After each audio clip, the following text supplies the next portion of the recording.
No ano passado eu fiz alguns vídeos aqui nesse canal falando sobre a dieta carnívora, porque eu havia iniciado, quais foram os benefícios que eu tive ao longo de 3 meses fazendo a dieta carnívora sem errar, que foram muitos benefícios. Porém, eu fiquei um tempão sem gravar vídeo aqui para vocês no canal, eu expliquei os motivos no vídeo do meu retorno, e lá no meu Instagram, muita gente me procurou perguntando, e aí Elias, cadê a dieta carnívora? Você nunca mais falou nada, você nunca mais postou nada, porque eu fiquei em modo caverna, né? Eu entrei numa caverna e fiquei bastante sumido das redes sociais nos últimos meses, e agora eu estou retornando tanto no Instagram, que eu estou postando com bastante consistência, e aqui no YouTube voltando agora. E a resposta é, quase eu engasgo, sim, eu parei com a dieta carnívora em 2024 e eu vou contar aqui para vocês os motivos que me levaram a isso, certo? Enquanto eu conto para vocês, eu estou com a minha churrasqueira pré-aquecida aqui e irei preparar esse bife aqui com bastante marmoreio para a gente almoçar, porque eu não almocei ainda e agora são 3 e pouco da tarde, eu ainda não almocei, certo? Então vamos lá. Primeiro, antes de mais nada, eu já sei o que você vai dizer. Elias, os barbeiros têm família. Você poderia cortar o seu cabelo, que está muito grande, por sinal.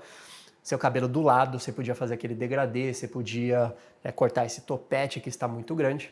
Mas eu cheguei a uma conclusão quando eu viajei para os Estados Unidos no final do ano, eu passei a virada lá em Los Angeles. Inclusive, olha o livramento. Eu fiquei lá do dia 27 ao dia 7. Dia 7, meu voo foi meio-dia. Quando meu voo saiu, começou o incêndio na tarde do dia 7. Olha o livramento que aconteceu. E uma das visitas que eu fiz lá, eu visitei vários lugares, a propósito, Los Angeles. Decepcionante, hein?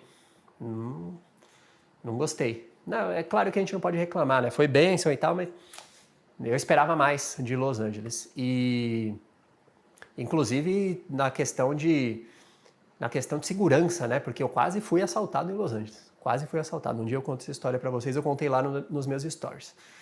E aí eu fui na Calçada da Fama, que é uma 25 de março com estrelas no chão. Não muda nada. E aí na Calçada da Fama, eu entrei numa loja de presentes e vi umas canecas do Elvis Presley. E ali eu cheguei numa conclusão. O sonho da vida do Elvis Presley era ter um topete natural igual ao meu, e ele falhou miseravelmente. Morreu sem concluir essa missão. Porque o topete dele, além de ser extremamente artificial, ele devia passar muita pomada, era um topete estranho. Não era com essa naturalidade aqui, ó, do meu topete. Estou deixando o cabelo crescer por um motivo proposital e em algum dos próximos vídeos eu explicarei o porquê nenhum homem desse canal que acompanha aqui deveria usar o cabelo degradê, certo? Então vamos lá, vou botar a carne aqui e vamos para o vídeo. Ó, olha o barulho. Pior que nem deu um barulho tão grande. Pera aí. Ah, agora sim. Eu tô sem a espátula ainda, eu esqueci a espátula. Mas beleza, vamos lá. No começo do ano passado, eu estava vivendo uma fase de muito estresse, estava recém-casado, com muito trabalho. Eu expliquei o modelo de negócio que eu entrei no vídeo anterior, no vídeo do meu retorno. Então depois, se vocês estiverem curiosos, vocês vão lá. Mas é um trabalho extremamente maçante, estressante, trabalhoso mesmo, um trabalho trabalhoso, que é uma coisa que para quem trabalha no digital muitas vezes acredita que você vai fazer tudo no piloto automático, mas não, é um trabalho que eu estava botando muito a mão na massa ali. E eu estava numa fase, eu estava cansado fisicamente, mentalmente, cara, estava exausto. E aí teve um dia que eu lembro que eu deitei no sofá, eu tava assim, com vontade de, sabe aquela vontade de largar tudo, voltar para o caminho mais fácil. E aí a minha digníssima esposa, que é médica, ela falou, amor, eu tô pesquisando muito sobre a dieta carnívora e eu tô impressionada com o que eu estou lendo, faz muito sentido se a gente analisar a parte fisiológica e eu quero testar, você anima? Falei, animo. Eu sou um cara esquisito no sentido de alimentação, eu não sou um cara que, sabe, eu gosto de testar coisas novas. E aí, tanto é que eu já fiz a dieta paleolítica 2 anos da minha vida sem errar. E aí começamos o teste. Cara, 7 dias, tum, a minha cabeça parece que entrou numa nova dimensão, eu enxergava o mundo com outros olhos, minha energia foi pro teto, a minha forma de ver o mundo, de encarar a vida foi, cara, foi a coisa mais bizarra que eu já vi na minha vida, os resultados. Voltei a respirar pelo nariz, uma coisa que eu não respirava há muito tempo. Na verdade, nunca tinha respirado pelo nariz na minha vida. Foram vários benefícios assim que eu falei, caraca, isso aqui é animal. E eu fiz 3 meses seguidos sem errar. Aí beleza, aí aconteceu um negócio. A minha sogra estava vindo para São Paulo com meu sogro, ela veio para São Paulo com meu sogro. Nesse dia aconteceu um negócio bizarro, porque aconteceu um pequeno acidente no meu carro, um pouco, eu posso ter sido braço, mas eu acho que, cara, não foi um acidente comum, porque basicamente eu fui fazer uma baliza, e aí o carro apitou, e eu olhei para trás, não tinha nada. O carro geralmente apita quando tem alguma coisa atrás, eu, caramba, tem nada atrás, tal, só que era uma baliza meio estreita, eu tive que abrir um pouquinho para fazer, e meu para-choque prendeu num negocinho ali que estava na guia, num postezinho, e meio que soltou meu para-choque. E eu ia ficar sem carro. Guarda essa informação porque eu vou completar ela depois. Eu ia ficar, foi sábado de manhã, eles chegaram sábado à tarde, e depois disso, eu fiquei tentando levar meu carro numa funilaria e nenhuma funilaria estava aberta. Beleza. E aí eles chegaram sábado, a gente foi no mercado com eles. Por que a gente foi no mercado? Porque na nossa casa só tinha carne em casa. A gente estava focado na dieta, só tinha carne, estava tudo bem. A gente foi no mercado, aí comprou pão, comprou coisa que eles gostam, inclusive agora eles cortaram também algumas coisas e estão muito bem. Caramba, eu devia ter pego um pegador. Como é que eu vou pegar essa carne sem um pegador? Vamos pegar um pegador rapidão? Caramba, quase quebrou aqui o tripé. Deixa eu pegar um pegador aqui, porque senão esse vídeo não irá terminar bem. Pior... Ah, tá aqui. Esse aqui serve. Tá. Então vamos lá. Eu já preciso virar essa carne porque ela é fina. Bom, voltamos? Voltamos. Então deixa eu ver se já dá para virar. Mais um minutinho já dá para virar. Aí beleza. Aí a gente comprou algumas coisas que não tinham em casa. E quando a gente estava descendo, a gente foi no Pão de Açúcar, a gente estava descendo no elevador do Pão de Açúcar com o carrinho. E tinha uma mulher, era um sábado à noite, ela estava segurando uma pizza, porque no Pão de Açúcar vendem pizzas ali na hora. E o cheiro da pizza, ele pegou meu sogro. Meu sogro, ele gosta de pizza. E aí ele parecia aquele urso do Pica-Pau, sabe o urso que faz aquela cara assim? Ele falou, caramba, bem que a gente podia ir numa pizzaria hoje. E aí a Lili virou pra mim e falou, amor, eles estão aqui, eles não vêm sempre, meu pai gosta, ele vem para São Paulo, ele é do Rio, né? Ele gosta muito de restaurante e tal, vamos só hoje com eles na pizzaria e depois a gente volta e tal. Eu falei, tá bom. Aí a gente foi na pizzaria com eles, foi o primeiro default da dieta. Aí, no domingo, a gente foi numa costelaria no almoço. Comemos, mantive ali, na carnívora de novo. Só que à noite, aí a gente foi para São Paulo, isso tudo com o meu carro com o para-choque solto. E era legal que eu estacionava na rua, todo mundo passava pelo carro olhando e apontando pro para-choque. Eu fui abastecer, aí o cara ficou olhando assim pro para-choque solto, ele falou, você viu que o para-choque tá solto? Eu falei, cara, eu vi. E teve isso também.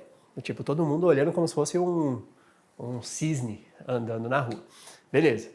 E aí, a gente foi para São Paulo domingo depois do almoço, porque o irmão da Lili, meu cunhado, né, tava lá em São Paulo, aí os pais foram reencontrar, eu fui junto, tomaram um café. E à noite, quando a gente estava voltando, a minha sogra começou a passar mal. Ela começou a passar mal. Assim, reclamou de febre, dor de cabeça e tal. A gente chegou umas 8 horas em casa e a Lili deu alguns remédios para ela tomar. E beleza. Aí deu umas 9h30, ela falou, não, pode ir dormir, porque eu já tô bem. Aí beleza, a gente foi pro quarto, eu tava lendo, era domingo à noite, eu tava lendo, e a gente tava se preparando para ir dormir, porque eu tinha dormido mal de sábado para domingo, eu tinha dormido muito pouco. porque eu acordei bem cedo, enfim, eu não lembro, eu tinha dormido muito pouco, então eu tava com muito sono, eu fui ler um livro ali. E aí, a Lili falou, eu só vou ver como minha mãe tá e já volto. Quando ela foi, ela volta falando, amor, minha mãe tá tendo um AVC. Aí eu falei, o quê? Aí eu saí, fui pra encontrar a dona Lília, e o seu Luiz estava dormindo, estava deitado dormindo, ele não acordou, e ela estava sentada. Ela estava assim, ó, sentada. Aí eu, dona Lília, aí ela começou a falar uns negócios nada a ver. Ela sentada olhando pra frente e falando uns negócios nada a ver. Aí a dona Lília, aí ela falava inglês. Aí eu falei, ferrou. Aí a Lili me acelerou, falou, ó, vamos pro hospital. Eu nem sabia onde tinha hospital, porque a gente mudou recentemente, né? Eu nem sabia onde tinha hospital perto. Mas assim, a gente tava indo no hospital, vou virar aqui que vai queimar a carne, hein, velho. Ó, se queimar, se não ficar bem passado, a culpa é de vocês, obviamente, porque eu tô falando com vocês enquanto eu passo a carne aqui, tá? Aí a gente pegou, a gente conseguiu, graças a Deus, a gente conseguiu fazer ela ir pro carro, porque ela estava totalmente inconsciente, mas estava falando, mas ela não sabia quem era ela. Nunca vi nada parecido. Botei no carro, a gente estava indo pro hospital, aí na hora a Lili falou, não, vê se tem esse hospital aqui. A gente botou, tava a 1 minuto do hospital. A gente mudou o hospital, fomos nesse outro. Quando ela chegou lá, foi pro pronto atendimento, né? Ela teve a primeira convulsão. Teve a primeira convulsão. Não vi, a gente deixou ela lá, eu e o seu Luiz fomos na administração e ela teve a primeira convulsão. Aí a Lili chegou, falou, ó, teve uma convulsão e tal. Eu falei, nossa. E aí, beleza. Aí a gente voltou lá, agora a gente entrou no quarto, ela teve a segunda convulsão. Essa eu vi. Cara, é treta. E o seu Luiz lá quase achando que ela ia morrer. Mano, foi treta. E beleza, isso já era 2 da manhã, assim. Já era... na segunda convulsão já era por aí. E eles estavam fazendo os testes para ver se era um AVC mesmo. E aí eles fizeram todos os testes, eles descartaram o AVC hemorrágico, só que eles falaram, olha, pode ser outro AVC, mas a gente vai ter que ir para o hospital do Morumbi, porque aqui a gente não tem a máquina. Aí botou ela na ambulância, foi para o hospital do Morumbi, eu fui atrás, isso era 3h30 da manhã já, eu atrás com o carro da ambulância. A gente chegou no hospital do Morumbi, eles fizeram outro teste lá para 5 da manhã, foram falar que descartou que era AVC. Aí ela ia ficar internada para investigar o que era. Então a gente teve o primeiro alívio, porque descartou que era AVC. Aí nessa hora eu já estava virado, cansado, estressado, tipo, uma situação pesada, né? Aí não tava com fome, eu olho ao redor, tem uma lanchonete lá no hospital. E obviamente nessa lanchonete não tinha carne, só tinha pão de queijo, coxinha, beijinho, brigadeiro, era isso que tinha. Isso 5 da manhã na lanchonete do hospital. Cara, eu pedi tudo que tinha. Tipo, eu comi muito nesse dia aí. Eu comi acho que uns 5 pão de queijo grande, coxinha. Eu comi muito. Aí na volta, a gente voltou para casa, ela ficou lá 1 semana internada. Ela ficou 1 semana internada e o seu Luiz estava em casa. E o seu Luiz não estava na dieta carnívora. Aí às vezes ficava eu e ele lá. Aí, putz, seu Luiz, quer pedir um iFood aí? Ele tá afim do quê? Ele, um madeiro, né? Um madeiro seria legal. E eu embarquei na onda dele essa semana inteira. Essa semana, pra mim, foi o default. Foi aí que eu saí da dieta carnívora. Só que depois que ele saiu, eu continuei um pouco nesse ritmo por um tempo. Meio que eu não voltei rápido. Até porque eu tinha feito uma mudança e essa mudança me deixou longe da academia. E eu cancelei com o meu personal, porque eu falei, puta, mó rolê, eu vou ter que demorar 20 minutos para chegar na academia, eu vou treinar aqui no condomínio mesmo, aí ficava ruim pro meu personal vir. Aí, cara, meu treino, zoou a dieta, zoou tudo ao mesmo tempo. E eu fiquei, quando que foi isso? Deve ter sido lá para agosto, setembro, eu fiquei uns 3 meses fora da dieta carnívora. Cara, eu engordei, eu voltei a ficar zoado, cansado, sabe? Todos os benefícios que eu tinha colhido, eu fui vendo o poder que uma alimentação ruim tem na nossa vida. E tem uma frase que eu vi uma vez que eu concordo com ela, que a comida é a arma secreta de Satanás. Concordo com essa frase. Se você for ver, até na Bíblia, Jesus foi tentado com comida. A comida é um negócio que o ser humano ele não tem uma boa relação com a comida. Porque a comida ela foi feita para nutrir o nosso corpo. Só que principalmente, cara, não sei se no Brasil, enfim, o ser humano ele tem uma ligação muito emocional. Deixa eu tirar essa carne aqui que acho que já tá boa. Ó, deu uma nota de 0 a 10 para o meu... É que vocês não vão ver o corte, né? Vou deixar aqui enquanto eu termino esse vídeo. Nós temos uma relação muito emocional com a comida. Isso faz com que a gente coma não para nutrir o nosso corpo, mas para nutrir as nossas emoções. Então, o ser humano ele come muito mais do que deveria. E hoje a gente está na indústria de Rockefeller. Uma indústria que quer que você precise de remédios, porque é a indústria farmacêutica. Então, não é à toa que no supermercado você possa jogar fora 90% das coisas que estão lá, porque aquilo não é... Ah, vai jogar comida fora? Aquilo não é comida. Não existe comida praticamente hoje no supermercado. 90% das coisas para comer no supermercado são produtos alimentícios, não são comida. É lixo. É lixo. E as pessoas comem isso como se fosse normal. Esse é o mundo hoje. E como é que você vai conseguir... Ah, eu vou comer só uma colher de doce de leite. Não tem margem segura para um produto que mexe na química do seu cérebro, que faz a sua dopamina ir lá em cima. Não tem uma margem segura, tipo, vou comer uma colher de doce de leite. Cara, não sei se você consegue fazer isso. Eu não consigo comer uma colher de doce de leite. Se eu comer uma, eu vou querer comer muito mais. Então, muitas pessoas até me falaram, pô, velho, você tá numa dieta, uma dieta muito restrita. É óbvio que você vai ter um efeito rebote. Mas eu já fiz várias dietas que não eram restritas e também saí. Então não é esse o ponto. E aí o que aconteceu? Eu estava sem treinar, eu estava fora da alimentação. E aí eu fui num evento em Floripa e encontrei um cara chamado Laércio Refundini. Eu palestrei nesse evento, a gente trocou ideia. Você deve acompanhar talvez o canal dele, ele fala de musculação, ele tem bastante seguidor, cara, gente boa demais o Laércio Refundini. E aí a gente falou, vamos meter um treino junto? Ele falou, mano, por que você tá sem treinar? Falei, cara, aconteceu isso. E olha o efeito psicológico, né? Eu tava tão na correria de trampo, que muitas vezes, em algumas semanas, eu tinha, 2 dias livres para treinar. E aí, o que meu cérebro me enganava? Ele falava, pô, velho, você vai treinar para quê 2 dias? Tipo, não vai fazer diferença. Você vai treinar perna, aí eu vou treinar perna, vou treinar costas, aí semana que vem eu vou ter que ou repetir, e aí eu não vou treinar o resto, ou eu vou ter que fazer o resto, e aí não vai ser suficiente, então deixa quieto. Era isso que estava na minha cabeça. Por isso que eu não estava indo treinar consistentemente. Às vezes tinha semana que eu ia um dia e ainda fazia aquele treino vergonhoso. Tava assim. E aí o Laércio Refundini chegou, a gente foi treinar na Ironberg, aqui em Alphaville, e ele chegou para mim e falou, cara, você precisa aprender a ser 80-20, ele disse, né? Você precisa aprender a não ser 8 nem 80. Então, aí ele me ensinou uma estratégia. Ele falou, cara, eu expliquei pra ele a minha rotina, né? Eu falei, Laércio, a minha rotina tá assim. Tipo, eu não tô conseguindo treinar. Às vezes eu tenho um dia na semana pra treinar. E aí? Ele falou, então vamos implementar o full body. Aí eu falei, como assim o full body? Ele, você vai fazer... Aí foi esse treino que eu fiz com ele.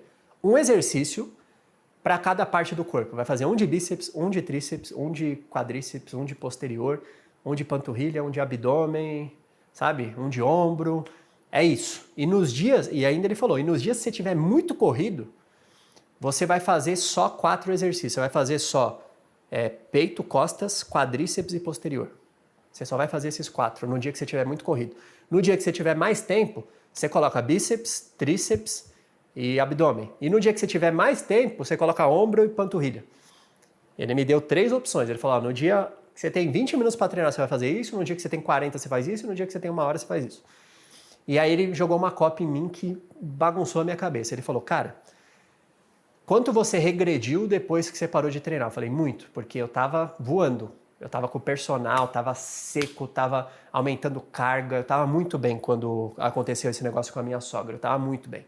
Tava nos físicos que eu mais me sentia bem na minha vida. Não de volume e tal, mas de... Sabe quando você tá bem com o seu corpo, o corpo tá rápido, tá funcionando bem? E esteticamente tava legal também. E, cara, o primeiro treino que eu fiz com o meu personal no começo do ano, eu fiz só com a barra o agachamento, por dor no meu joelho. Eu estava terminando os treinos com ele com 40 de cada lado. Então, olha a evolução. Fazer agachamento só com a barra por conta das dores no meu joelho. E aí, em 4 meses, 5 meses, eu fui para 40 de cada lado. Só que aí, quando eu voltei, eu fui fazer com 20 morrendo. Por quê? Porque eu parei. E aí ele falou, cara, se você fizer esse treino uma vez na semana, vamos supor que você tenha um dia na semana para treinar. Se você fizer um full body bem feito uma vez na semana, você não regride. Essa copy me pegou. Falei, caraca, você não regride. Vamos supor que você só tenha sábado para treinar. Se fizer um full body, você não perde aquilo que você construiu. Falei, essa copy me pegou. Porque era a copy que eu precisava, porque eu estava ocupado e eu sabia que eu não tinha muitos dias para treinar. E aí eu falei, mas e se eu quiser fazer mais treinos na semana? Ele falou, cara, como é um exercício só para cada parte do corpo, seu músculo vai recuperar mais fácil, mais rápido. Então você pode fazer full body todos os dias se você quiser. Aí eu gostei desse treino. A gente começou nisso em dezembro, meio de dezembro ali. E eu tô há 2 meses fazendo full body. Eu fiquei 5 dias sem treinar só em 2025. Os 2 dias do voo, porque meu voo saiu dia 7 e voltou dia 8. E 3 dias assim de domingo. O resto eu treinei todos os dias, full body. E vários dias eu fiz o full body de 6 exercícios. Porque eu tenho 40 minutos hoje, tenho 30 minutos hoje. E tô treinando. Então essa copy pegou muito. Por que eu tô falando isso? Porque isso foi uma estratégia. Foi uma estratégia. E o que eu entendi? Faltou estratégia para eu continuar na carnívora naquele momento. Faltou um pouco de estratégia. Eu precisava ter uma válvula de escape em eventuais saídas que eu não tinha, porque eu estava programado a fazer um negócio 100%. 100%. E faltou uma válvula de escape. Então a maior lição desse vídeo que eu tenho para você é, qual que foi a minha estratégia? Em outubro, antes de eu voltar para carnívoro, eu decidi tomar vergonha na cara. Outubro ou novembro. Eu tava mal, tava zoado. Aí eu decidi tomar vergonha na cara e falei, eu vou entregar. Porque eu comecei a identificar, quando você faz a carnívora e se você sair dela, você vai começar a identificar o que faz bem e o que faz mal para o seu corpo. Por exemplo, na carnívora você vai ficar voando. Comi um pão. Aí você, como é que meu corpo reagiu? Comi açúcar. Como é que meu corpo reagiu? Comi tal coisa. Comi brócolis. Como é que meu corpo reagiu? Você vai vendo. Isso daqui não me fez bem. Porque quando você tá na merda, você não percebe o que te faz mal. Porque você tá comendo um monte de lixo, você não sabe que foi aquele alimento específico que no seu corpo não caiu bem. E eu comecei a perceber tudo que me fazia mal. Falei, cara, toda vez que eu como isso, eu fico mal. Toda vez que eu como isso, meu nariz entope. Toda vez que eu como isso, eu acordo podre no outro dia.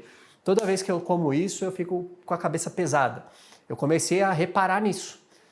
E aí eu falei, tem uma coisa, eu quero ir por um caminho inegociável.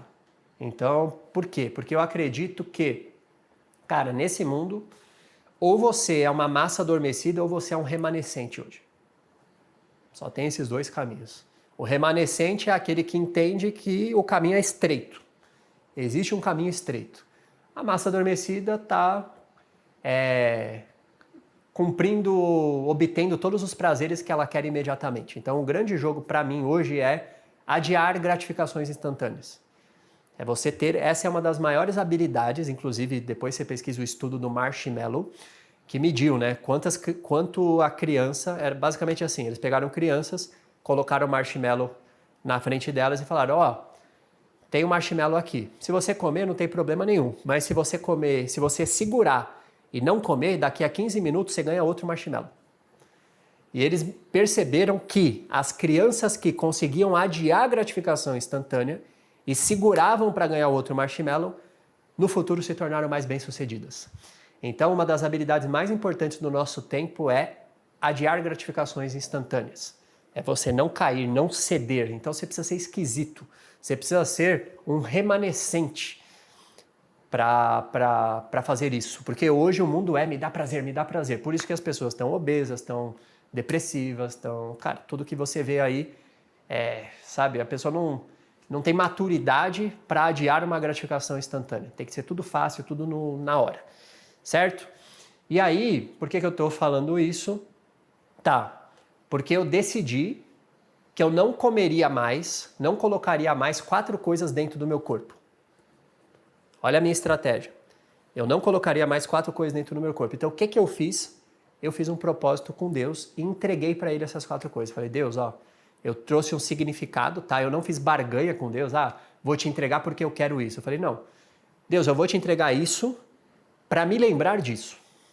Por exemplo, uma das coisas que eu entreguei foi no momento que eu estava trabalhando muito, eu falei, Deus, eu vou te entregar isso para me lembrar que nada da minha vida é pela força do meu braço. Então é meio que eu fiz um compromisso com Deus assim, tipo, eu te entreguei isso e toda vez que eu ficar com vontade de comer isso, eu vou me lembrar. As coisas não são pela força do meu braço. Quanto tempo dura esse propósito? Para sempre. Para sempre. E até agora eu não caí. Faz 4 meses e tô de boa, bem de boa. Mas foi uma estratégia também. Então, quais foram as 4 coisas que eu entreguei para Deus? Primeiro, glúten. Cara, eu fiz exame, no meu exame não dá que eu tenho alergia a glúten, mas toda vez que eu como glúten, eu fico mal, eu fico zoado. Há quem diga que assim, muita gente fala, glúten só faz mal para quem tem intolerância. Há quem diga que não faz bem para ninguém, eu acredito nisso. Porque o glúten que a gente tem hoje é totalmente modificado, não é o mesmo glúten de lá atrás. É um glúten diferente, é um glúten evoluído, digamos assim. É tipo o Android, sabe os Android do Dragon Ball, que eles ficam mutantes e tal? Então, é um glúten meio assim. Então, não sei se faz bem para algum ser humano no mundo o glúten, tá? Bem eu acredito que não faz para ninguém. Então, a primeira coisa que eu entreguei foi o glúten. Não como mais nada com glúten. Segunda coisa que eu entreguei foi o açúcar refinado. Então, entreguei o açúcar refinado. Terceira coisa que eu entreguei, um negócio que me faz extremamente mal e eu percebi, foi um hábito que eu comecei velho, eu não tinha esse hábito, foi tomar café. Eu comecei esse hábito numa imersão de copy que eu fiz, que eu estava meio virado, fazendo slide, aí eu tinha que entregar a imersão de 3 dias. Aí eu botei café para dentro e entreguei a imersão. Mas depois disso eu fiquei meio viciado em café, sem açúcar mesmo. E cara, me faz extremamente mal tomar café. Eu fico mais cansado do que quando eu não tomo. Talvez você não sinta isso, mas eu percebi na prática que tirar o café foi libertador assim para minha vida no sentido de energia mental, de acordar disposto no outro dia. Nossa, minha cabeça é outra sem café. E refrigerante. Eu nunca senti nada ao tomar refrigerante, mas eu estava tomando demais. Eu falei, eu não vou ficar escravo desse negócio não. Entreguei o refrigerante também. Nunca tomei em casa refrigerante, nunca entrei em casa, mas como eu estava almoçando muito fora e tal, toda vez que eu ia almoçar fora, eu jogava um refri para dentro, 0. Cortei, Guaraná 0, Coca 0, cortei. Então eu cortei essas 4 coisas. E aí depois que eu cortei essas 4 coisas, eu falei, tá, agora eu vou fazer uma transição para carnívora de novo. Comecei ali comendo arroz, comendo legumes e carne, então uma dieta mais limpa, e aí fui tirando. Tirei o arroz, tirei os legumes, e hoje eu tô de volta na dieta carnívora. Mas vou ficar para sempre comendo sem carne? Sempre carne? O que eu decidi foi, eu terei ao resto da minha vida, até que me provem o contrário, que eu acredito que não vão, uma alimentação predominantemente carnívora. Essa foi a decisão que eu tomei. Qual que é o meu dia do lixo? Comi fruta, é o meu dia do lixo. Comi vegetais, é o meu dia do lixo. Que são coisas que às vezes podem acontecer, mas eu sei que não vai me zoar tanto se eu fizer. Não vai me zoar tanto quanto eu comer glúten, açúcar. Então são saídas que não vão me afetar. E aí, às vezes, por exemplo, às vezes eu estou num restaurante, eu peço uma carne e falo, vem uns legumes na manteiga aí. Às vezes eu peço. Mas o meu 80-20 hoje é uma alimentação predominantemente carnívora e essas são as minhas estratégias. Estou com vontade de doce? Posso comer uma fruta.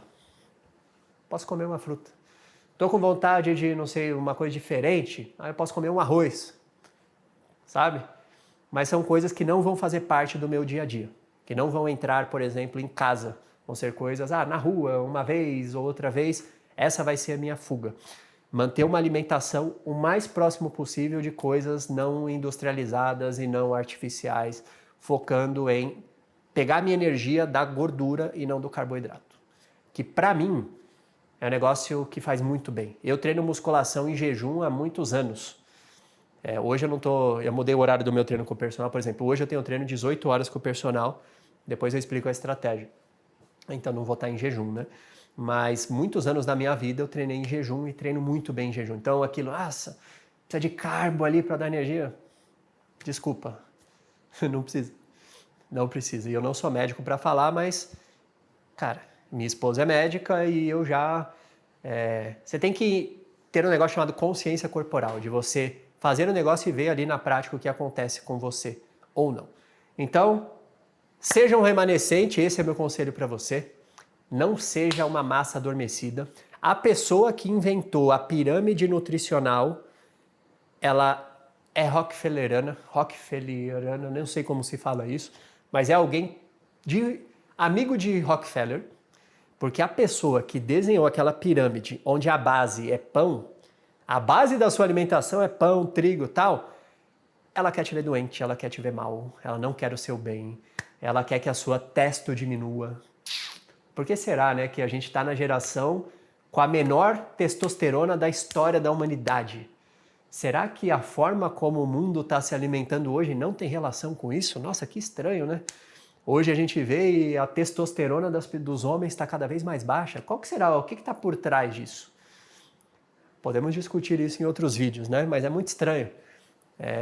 Tá todo mundo fazendo comendo o que está no supermercado e tal, e todo mundo ficando doente, com a testo baixa, sem energia, ansioso, depressivo. Será que o intestino ele tem a ver com os neurotransmissores que você produz? Será que a produção dos seus neurotransmissores ela começa no intestino ali? Será? Então, assim, o que eu recomendo para você é: a comida é a arma secreta de Satanás. Não seja um escravo da comida. Coma para se nutrir e não para receber um abraço caloroso da sua avó. Essa é a minha recomendação para você. Topete que o Elvis Presley não teve. Nós nos vemos no próximo vídeo. E se você quiser acompanhar mais de perto a minha rotina na dieta carnívora, me segue lá no Instagram, que eu tô de volta no Instagram também. Elias.mamã, dá um like, se inscreve e vamos pra cima.